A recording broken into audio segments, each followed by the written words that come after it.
donating all of the proceeds, all of his cut of it, uh, for the causes he's supporting. So, yeah, it's surprising, but I think it's a great story. And right after this, we'll be joined by Russell Baxter.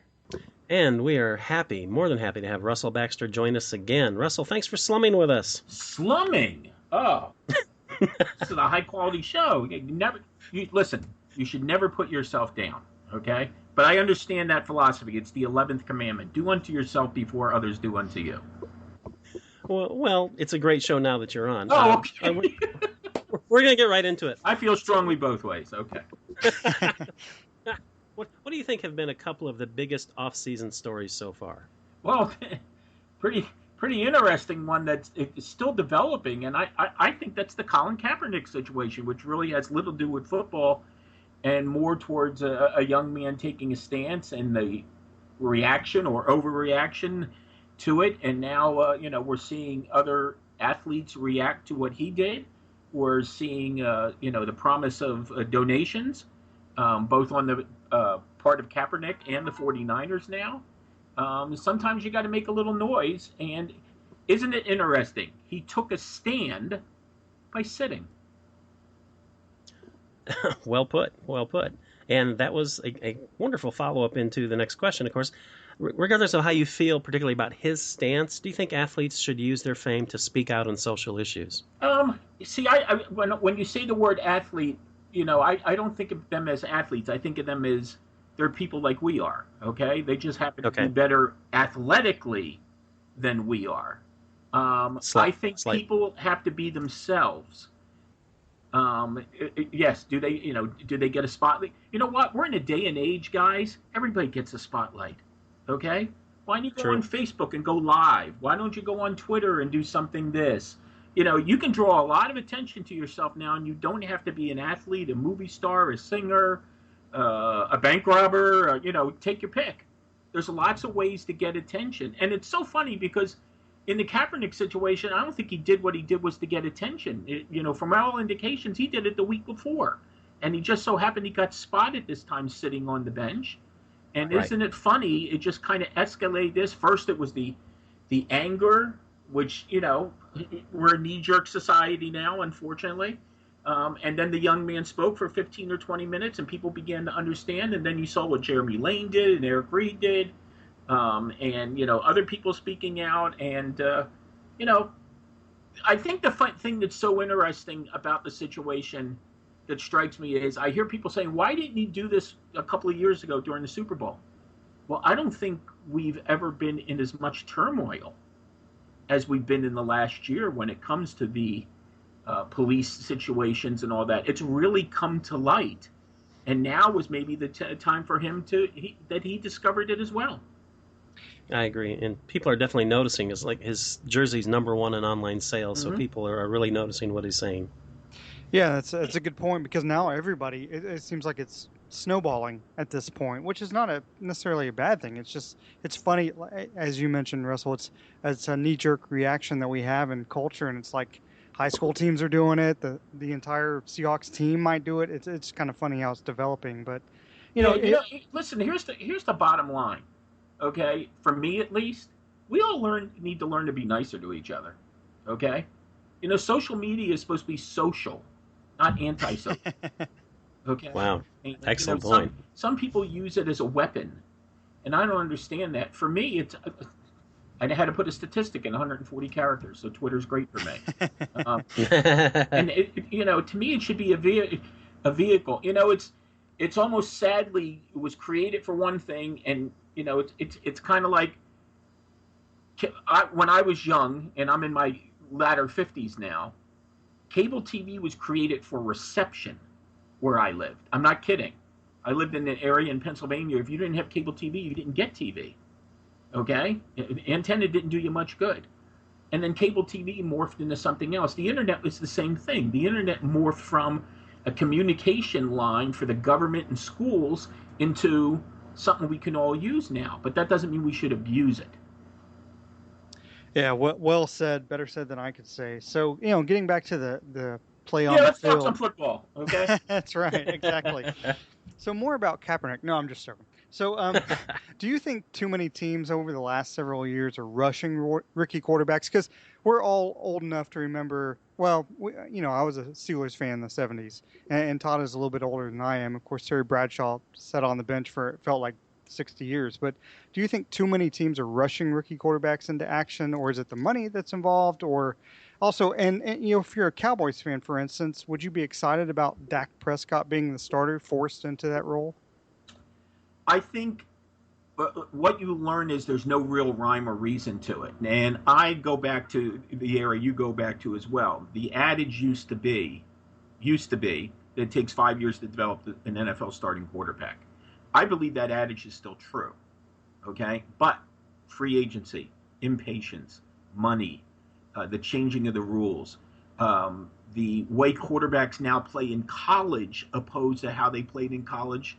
The passing game was not as prominent in the 60s, the 70s, even the 80s in college football as it is now. You see unbelievable. I mean, there'd be the occasional exception: San Diego State, BYU, those teams out there. I mean, Oklahoma. What did Oklahoma do? Throw 5 passes a year? Yeah, pretty much. Nebraska, all those different things. So the college game has developed, and now we expect the quarterbacks to come in here a little more polished. But isn't it interesting that these multi-dimensional quarterbacks come into the league, and the first thing some coaches do is put them back in their college formations so they can get comfortable. That's why I was really intrigued, guys, last year with what the Titans did with Marcus Mariota. For the most part, he took snaps from center last year, not out of the shotgun. They were grooming him to be a professional quarterback because ultimately, that's not saying the pros don't use the shotgun, okay? But, you can remember other college quarterbacks, they were predominantly out of the shotgun. They never really learned how to play behind center. So to answer your question from 60 years ago, I just think there's impatience now. But we're impatient when it comes to our coaches. We're impatient when it comes to our players. He dropped the ball, 1 million tweets. That's pass interference, 2 million tweets. Okay? So, it's fun. I bring up a lot of social media here because that's kind of how we react to our game now. We sit there and push our buttons, and our phones still have smoke coming out of them by the fourth quarter. So I still think, I'll give you 2 glaring examples where 2 guys had great years last year, career years, and they were in their 5th season. Andy Dalton before he got hurt, and Cam Newton. Yeah, those are great examples. And bringing up something else that just electrified social media, and a trade that happened. The Vikings are a team that had hopes and still has hopes of making a deep playoff run. And Teddy Bridgewater, catastrophic injury. Who knows how long he'll be out. Sam Bradford, who has seemingly played under 4,000 different offensive schemes since coming into the league, is now the quarterback. How well does he fit in with Minnesota? And is the team just as good with Bradford as they are with Bridgewater, or just maybe slightly under? Well, listen, for the most part, Sam Bradford's ability hasn't been questioned. What's been questioned is when are you going to see him on the field? I mean, he didn't play a full 16-game season last year again. Remember, he missed his last 25 games with the Rams, hence the trade. He's with an offensive coordinator or a coach, Pat Shurmur, who he's very, very familiar with. That was one of the part of the trades. I think the thing that people have reacted the most about, guys, is how they give up a first-round pick for him? Well, right. That's what desperation will do. And if you're really paying attention, that should tell you their concern about Teddy Bridgewater, okay? Teddy Bridgewater didn't suffer a non-contact injury, which from all reports was very gruesome. He didn't suffer it in April. He didn't suffer it in March. He suffered it in late August. So let's say, even if it was a regular torn ACL, let's take him a year from now. Where is he? It's late August. Training camp is over. The preseason is over. No OTAs. No offseason. I think this was a 2-year contingency plan. And that's why the conditional part of the second draft pick in 2018 is so important. And frankly, I don't think the Vikings wanted Sean Hill to be a 16-game starter. I'm not sure how comfortable they were with that. So who this really fell into line with was the Philadelphia Eagles. okay, who really did want Carson Wentz to be the starter, and suddenly you put a little Bactine on those ribs, and all of a sudden he's starting this week against the Browns, and Chase Daniel is, the backup again, but that's still a good thing for Doug Peterson. And the Philadelphia Eagles, remember, who gave up, I think they gave up William Penn, 20 cheesesteaks, and some cream cheese to the Browns, okay, are hosting the draft next year and now have a first-round draft pick again. Cream cheese. The cream cheese was the kicker. I think that's what sealed the deal. I could have gotten into the whole pretzel debate. If you've ever had a pretzel from New York opposed to Philadelphia, to me there's no comparison, but I know we're pressed for time. Let's continue with football. Seahawks, they have 15 rookies on the roster. Of course, they still have a lot of experienced talent. Having so many rookies to start the season, though, are they taking a big chance on early success and therefore, they're seeding in a playoff? Or does it really matter because the season ends differently than how it began? Yeah, I think you hit the nail on the head. And you also have a coach in Pete Carroll who, listen, still not that far removed. Listen, Pete Carroll's coached in the pros and he's coached in the NFL with great success. And I think he likes the idea of having young players. I mean, they have really churned guys out. I mean, you think about some of their stars, okay? Russell Wilson's a third-round pick. Richard Sherman's a fifth-round pick. Cam Chancellor's a fifth-round pick. That's not the same. They don't have the Earl Thomases and some of the other prominent guys as well. Pete Carroll, I think, is an excellent teacher of the game of football. And it'll be interesting to see how this team is by the end of the year because that's what's most important. And listen, remember the Seahawks last year were an 0-2 football team, okay? Right. They seemed like they were mediocre, and they got hot at the end of the year. They won the Super Bowl. They got hot after a shaky year in 2014, and then they lost the Super Bowl. And last year they were playing terrific football down the stretch. The more concern with me with Seattle is not so much how young these guys are, but do they have 5 guys who can block? And when I say 5 guys, I'm not talking about the hamburger chain. Exactly. I do want to make sure that we give Lee credit because that was his brilliant question, not mine. Well, that's all right. As long as I get a food reference in, we're solid. So. Well, let's move to New England and see what kind of favorites they have up there. Sure. The Patriots, of course, they seem to do consistently better than everyone else, no matter what's going on. What is it how do they manage to do this? They're always on the team right there at the edge of, if not going to the Super Bowl. I think Bill Belichick has perfected the art of free agent football. And what he's really perfected is situational football. And that's why with Jimmy Garoppolo in for the next 4 games, you're still not going to know when Tom Brady's the quarterback, you don't know what the game plan's going to be. Are they going to come out and throw the ball the first 25 plays of the game? Would they do something like that? Absolutely. Would they come out and run the ball the first 25 plays of the game? Absolutely. So, you're going to get the same thing with Jimmy Garoppolo. It's situational football, and he'll be put in situations that will take advantage of what he can do and certainly take advantage of what he can't do. So who knows what the game plan is going to be? I mean, is he going to come in here and throw for 500 yards on the Arizona Cardinals? I don't think that'll happen. But I think it's interesting because you get a sense almost that the Patriots, who play this game against the Cardinals Sunday night on the road, and then they play 3 straight home games, it's almost, you kind of get the sense that the people are resigned to the Pats being 3-1, which I think is still very, very possible. But don't be shocked if they pull a little surprise on Sunday night against the Cardinals. And we know you're not really a fan of making predictions, especially when the season hasn't even started. But 4 teams. What are the 4 teams you think will have the best chance of just making it? Well, listen, if we're at that stage now of my Super Bowl pick is out there. Okay, so so when you say 4 teams, are you talking about who I think will be the best 4 teams, or? Yeah, best 4 teams. Don't even worry about conferences. I'm going to automatically pencil New England into the AFC Championship game because they've been there 5 straight years. So why not make it 6? Okay? Right. Over in the NFC, I like the Seattle Seahawks this year. I think they're more diverse on offense. I think the defense is still great. They've led the league in fewest points allowed 4 years in a row. That hasn't happened in the National Football League since the mid-'50s when the Cleveland Browns did it 5 years in a row. And I'm going to take a little flyer on the Houston Texans, who will become the first team to host the Super Bowl and play in it the same year. And I just love the irony of that, guys, because we've been waiting 51 years for a home team in the Super Bowl. So I decided to pick the team that joined the league last. Makes perfect sense. But all seriousness, the defense was third in the league last year.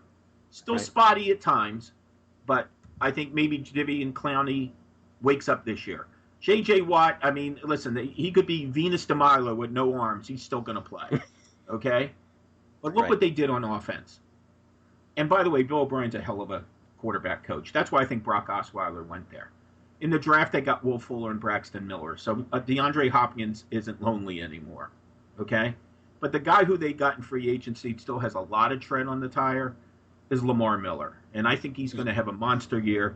I think he could be NFL Offensive Player of the Year. And I look for Seattle to get back to the Super Bowl for I think Arizona slips a bit this year. I don't know if I'd slip them out of the playoffs, but I think they slip. I could see a Seattle-Green Bay rematch in the NFC title game, and maybe the Packers will be up 30-0 this time and give up 4 fake field goals or whatever.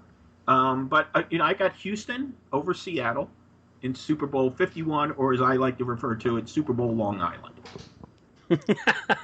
Well, as a lifelong Dolphins fan, Houston, you're welcome for the extra 6,000 yards that Lamar Miller has in his career that we didn't use. Yeah, and you see, that's the thing. I'm not big on running back ages. How many times? Oh, he's a running back. He turned 30. He's starting to slow down. What? You play on Monday night, the clock turns midnight, and you go back into a pumpkin? It doesn't work that way. Being a football player, being an athlete is about tread on the tire. And Lamar Miller, even though he was busier the first 2 years in Miami, the last 2 years in Miami than he was the first 2 years in Miami, they did not give him the ball a lot. So you combine that with the fact that he's still 25 years old and he has 4 years of experience in this league.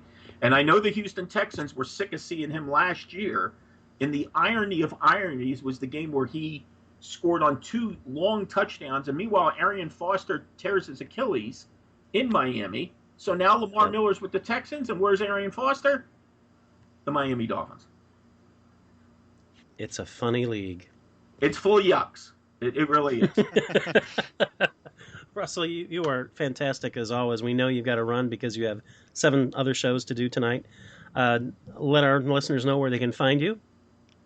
Oh, first things first. I have to do other shows, but if you've seen me, you know I'm not running. Okay. You can find me on Backs Football Guru on Twitter. If you follow me on Twitter, be ready for a barrage of football information from radio podcasts and radio shows like I'm happy to do with you guys, and it's fun to talk football with you, to stats, to pieces I do for NFL Spin Zone and NFL Fansided. So it's a one-stop shopping. But there's ProFootballGuru.com. There's Pro Football Guru on Instagram. There's Pro Football Guru on Facebook. I'm doing something new with Facebook, by the way, guys. I'm doing like some team pages. So if you're a Patriots, a Packers, or a Cowboys fan, you can follow those pages that I've done as well. And, awesome. Off my latest appearance with Good Morning Football, I don't know if you've caught the show on the NFL Network for the last month. They're doing a great job. Kay Adams and Nate Burleson and Kyle Brandt and Peter Schrager. I am a participant in something called the Nerd Bowl.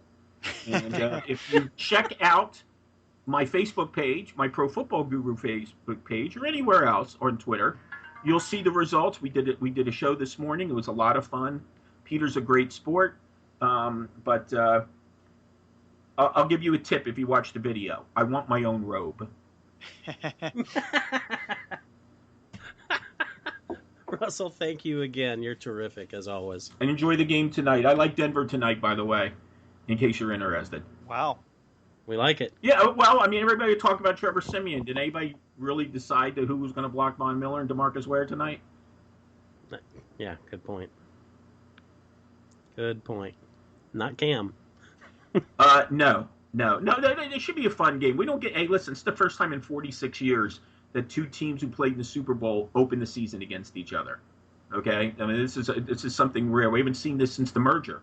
since the Chiefs and the Vikings played in Super Bowl IV, and then they opened the season against each other. So this is kind of cool. This is kind of neat. But, you know, if you're a Denver Broncos fan, you might want to have a program. Since the birth of Lee. That's true. That's true, actually.